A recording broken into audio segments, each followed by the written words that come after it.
पुनीत कार्य में सहयोगी सभी संस्थाओं का, CMS साहब का, डॉक्टर साहब सादिक जी का, जिनका हमेशा मार्गदर्शन मिलता रहता है, सभी को आभार व्यक्त करता हूं कि एक पुनीत कार्य आप लोगों के सहयोग से हो रहा है।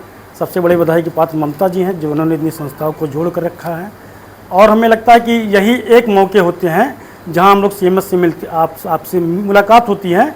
बाकी कई बार ये दुर्भाग्य रहा कि मौका नहीं मिलता, मुलाकात नहीं हो पाई। तो पिछले वर्ष भी जब ये रक्तदान यहाँ पर ये हुआ था आयोजन, तो हमने ज्ञापन दिया था मांग पत्र 12 बिंदुओं का, और हमें लगता है वो जनहित का मांग पत्र था। सभी संस्थाएं उस पर सहमत भी थे, लेकिन उसमें लगता है एक भी पॉइंट को अभी तक लागू नहीं किया गया। आज एक बार पुनः सभी संस्थाओं की ओर से मैं यहाँ पर एक मांग पत्र देना चाहता हूँ, लेकिन उसके बारे में उसके पहले बताना भी चाहता हूँ उसमें क्या क्या है। अगर आप लोग सहमत होंगे तो समर्थन करिएगा, जहाँ गलत लगेगा बताइएगा। और हम चाहेंगे हमारे सादिक सर जी, CMS सर, इनको पूरा अधिकार है उस बिंदु को पूरा करने में। ऐसा नहीं कि शासन के गाइडलाइन के ऊपर हम लोग जा रहे हैं, तो इसको रिमार्क करिए और जितनी बिंदु पर हो पाए आपसे हम सकारात्मक उत्तर भी चाहते हैं। ऐसा नहीं कि आपने सुन लिया बिंदु वाइज। तो सबसे पहले विषय है अयोध्या जनपद में स्वैच्छिक रक्तदान व्यवस्था को अधिक प्रभावी एवं रक्तदाताओं के हित में सुधारात्मक कार्रवाई के संबंध में। महोदय, सादर निवेदन है कि अयोध्या जनपद में स्वैच्छिक रक्तदान को बढ़ावा देने तथा रक्तदाताओं को रक्तदान शिविर आयोजित करने वाली सामाजिक संस्थाओं को सुविधाओं को ध्यान में रखते हुए निम्नलिखित बिंदुओं पर विचार एवं कार्रवाई किए जाने की कष्ट करें। जिसमें पहला बिंदु है डोनर कार्ड की वैधता बढ़ाई जाए। हालांकि ये विधिक रूप से संभव नहीं, लेकिन व्यावहारिकता के रूप में आसपास के कई जिले जो 1 साल का डोनर कार्ड की सुविधा देते हैं, सरकारी वाले भी देते हैं, ऐसा नहीं कि प्राइवेट, और ज़िले में ही आपने देते हैं, मेडिकल कॉलेज दर्शन नगर। और इस टॉपिक पर इतना ही चाहूँगा कि ये लोग 3 महीने के बाद अगर उनके परिवार को ज़रूरत पड़ जाती है तो नहीं हो पाते हैं, इससे डोनर धीरे धीरे कटने लगते हैं। तो अगर संभव हो पाए तो 6 महीने की इसकी वैलिडिटी की जाए, क्योंकि इसके पूर्व यहाँ पर 1 साल वैलिडिटी रहा करती थी, उसको एक साथ घटाकर 3 महीने कर दिया गया, जो बिल्कुल कहीं से न्याय संगत नहीं दिखाई देता। दूसरी चीज़ है कि डोनर कार्ड एवं प्रमाण पत्र पर संस्थाओं का नाम अंकित किया जाए। जैसे KGMU, लोहिया, PGI, तमाम ऐसे संस्थाएं जो अपना प्रमाण पत्र या डोनर कार्ड देती है, उस पर एक कॉलम संस्थाओं का भी होता है, जिससे हमारा कार्ड ब्लड बैंक में जाए तो पता चल जाए कि किस संस्था का कार्ड है ये। आपको समस्या न जानने में हमें भी अपनी संस्था का नाम अंकित होगा, तो हमें अपने आप को गौरवान्वित महसूस होगा। तो ये चीज़ हमें लगता है कि होना चाहिए। अगर सब लोग से समर्थन है, थोड़ा सा एक बार अपनी हाथ उठाकर इसका समर्थन करिए। कहीं से लगता है कि हमारा ये मांग गलत है तो बिल्कुल। तीसरा पॉइंट है रक्तदान प्रमाण पत्र पर पूरा विवरण दिया जाना चाहिए। आज के 2-3 साल पहले जो प्रमाण पत्र हमें दिया जाता था, उस पर रजिस्टर का क्रमांक संख्या होता था, मरीज का ब्लड ग्रुप होता था, पिताजी का नाम होता था। लेकिन वर्तमान में जो प्रमाण पत्र दिया जाता है उससे ये प्रूफ नहीं होता ये रक्तदान का प्रमाण पत्र है, क्योंकि उसमें रक्तदान / सहयोग ये लिखा हुआ है, पहली चीज़। और कोई डिटेल नहीं, यानी कि व्यक्ति को अपना ब्लड ग्रुप तो पता होना चाहिए, कम से कम डोनेट कर रहा है, पहली बार जुड़ रहा है, हो सकता है हम ना पहुंच पा रहे वहाँ तक। ठीक है, प्रमाण पत्र दिया जाएगा तो हम लोग उसको भेजेंगे, प्रेषित करेंगे किसी तरीके से। हमें लगता है पहला ब्लड बैंक होगा जहाँ प्रमाण पत्र पर ब्लड ग्रुप नहीं अंकित होता। डिजिटल प्रमाण पत्र एक जारी हो रहा है इस शिक्षा कोष से, ई रक्त कोष से। सभी जिलों में इसका प्रिंट आउट निकालकर संस्थाओं को दिया जाता है, संस्थाओं के माध्यम से वो रक्तदाताओं तक पहुंचता है। आपके बगल अम्बेडकर नगर हो गया, बस्ती हो गया, यहाँ पर। लेकिन यहाँ पर ऐसा कुछ नहीं है। डॉक्टर साहब से निवेदन है कि जो है ये सब चीज़ें आपके हाथ में है, बहुत खर्चा भी नहीं लगना है, ऑपरेटर आपके पास है, सब कुछ है। एक डिजिटल प्रमाण पत्र दिया जाए, कम से कम कहीं हमें लगाना हो। बहुत से लोग आते हैं, उनको एक दिन की अवकाश मिलता है, प्रूफ नहीं कर पाते अपने आप को। तो ये सब चीज़ें डिजिटल प्रमाण पत्र सारे रक्तदाताओं को 2-4-6 दिन बाद दिया जाना चाहिए।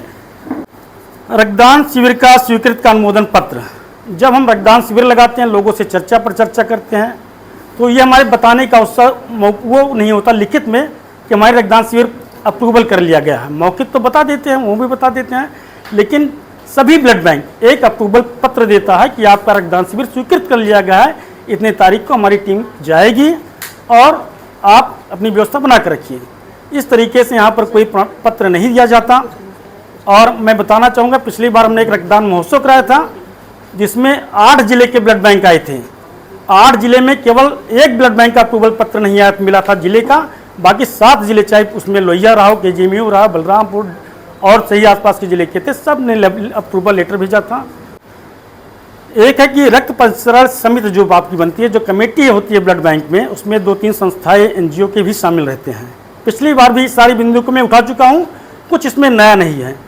तो इसमें हमें जहाँ तक जानकारी है 3 ऐसी संस्थाएं ऐड हैं जिन्होंने पिछले 10 सालों से रक्तदान शिविर ने मतलब 5-6 सालों से कोई रक्तदान शिविर आयोजन नहीं किया। क्या उसको संशोधन करने की ज़रूरत नहीं है? ये नहीं कह रहे कि रामकृष्ण सेवा फाउंडेशन का रखिए या संकल्प सेवा संस्थान का रखिए, लेकिन ऐसे लोगों का तो होना चाहिए जो कम से कम रक्तदान शिविर करा रहे हैं, लोग जुड़े हुए हैं। और ऐसे संस्थाएं उसमें ऐड है जो 5 साल से हमें लगता है उसमें तो नहीं कैंप हुआ है कोई, तो इसको जो है संशोधन करने की ज़रूरत है कि कोई भी संस्था अगर 25 यूनिट से ज़्यादा ब्लड डोनेट कराती है तो 2500 रुपये का सहयोग राशि संस्था को दिया जाता है। इसके पूर्व भी हमें लगता है 2-3-4 बार हमें मिला है सादिक सर पुजारी सर के माध्यम से, लेकिन उसके बाद ये प्रक्रिया हुई कि ब्लड बैंक के द्वारा हमें ये बताया गया, सादिक सर के द्वारा, ममता मैम के द्वारा बताया गया कि इसके लिए आपको सीएमएस ऑफिस खुद संपर्क करना पड़ेगा। मान लीजिए किसी तरीके हम लोग डोनर को किसी तरीके बुलाते हैं और यहाँ लाते हैं, अगर वो 2500 में मिल जाए तो एक रक्तदान शिविर में कराने पर लंबा खर्च आता है। तो थोड़ा सा एक आर्थिक सहयोग संस्था का हो जाएगा, उसको अपनी जेब से नहीं देना, विभाग से देना है। तो ये चीज़ें हो सकता है। आपको बताना चाहूँगा कि पिछले सत्र का हमने 3 लेटर सीएमएस ऑफिस में दिया था कि इसको हमारा स्वीकृत कर दीजिए जिस तरीके से हो पाए, लेकिन अभी तक स्वीकृत नहीं हुआ, ना उस पर कोई जानकारी दिया गया, फ़ोन नंबर भी मांगा गया था, यहाँ शराइत नहीं, आपको बताया गया था हमारी तरफ से जो था, हमने इन्फॉर्मेशन सब नहीं आपको यहाँ से मैं बताया गया कि कोई इसका शासनादेश नहीं है, तो हमने आपसे मिला, अपने का शासनादेश लगा कर भेजे हैं। यहाँ जब आए बगल कार्यालय में, उसको हमने रिसीव करा, उसका रिसीविंग भी हमारे पास है। बोले कि जो है जल्द इस पर आपको फ़ोन करके सूचित किया जाए, कैसे पैसा आपके अकाउंट में पहुँचेगा। तो हमने रक्तदान शिविर का इसमें उल्लेख किया था, दोनों अप्रूवल भी आपके द्वारा हुआ है। हाँ, लेकिन अभी तक वो चीज़ें नहीं हुई। ये प्रक्रिया सरल होना चाहिए, ये संस्थाएं चक्कर न काटे सीएमएस ऑफिस का। ब्लड बैंक प्रभारी या जो काउंसलर जो जिम्मेदार लोग मानते हो उनके माध्यम से मिलना चाहिए, अगर गाइडलाइन है तो। नहीं मिलना चाहिए तो छोड़िए, कोई मैटर नहीं। लेकिन अगर हमने इसको जो है 23/3/2026 को दिया यहाँ पर, हाँ नहीं, फिर भी एक जैसे जो गाइडलाइन शासन क्या है, शासन से मिलना चाहिए, तो कोई अपनी जेब से देना नहीं है सर। तो होना चाहिए, छोटी संस्थाओं के लिए बहुत है। वो छोटी संस्थाएं जो बस में कराती हैं उनका पूरा खर्चा वहाँ हो जाएगा, ये अपने जेब से नहीं देना है। और हमने ये लेटर दिया था 23/3/26 को, अभी उस पर नहीं आया। उसके बाद भी हमारे 2-3 कैंप 25 यूनिट के हुए हैं, लेकिन अभी उसका लेटर हमने नहीं दिया, हमने कहा पहले यही मिल जाए। तो इतने बिंदु हैं और हमें लगता है सब जनहित में है, संस्थाओं के हित में है। और एक बिंदु और है, रक्तदान जागरूकता है। नियमित रक्तदान शिविर का आयोजन तो हम लोग करते ही करते हैं, लेकिन कुछ ऐसी चीज़ें जो हम लोग नहीं कर सकते, जैसे हीमोग्लोबिन जांच शिविर, रक्तदान जागरूकता रैली, ये संस्थाओं से टाई अप करके जैसे ही आप लोग रक्तदान शिविर लगाते हैं वैसे ही समय समय पर इसका भी आयोजन होना चाहिए। हमें लगता है इसका भी आयोजन होना चाहिए।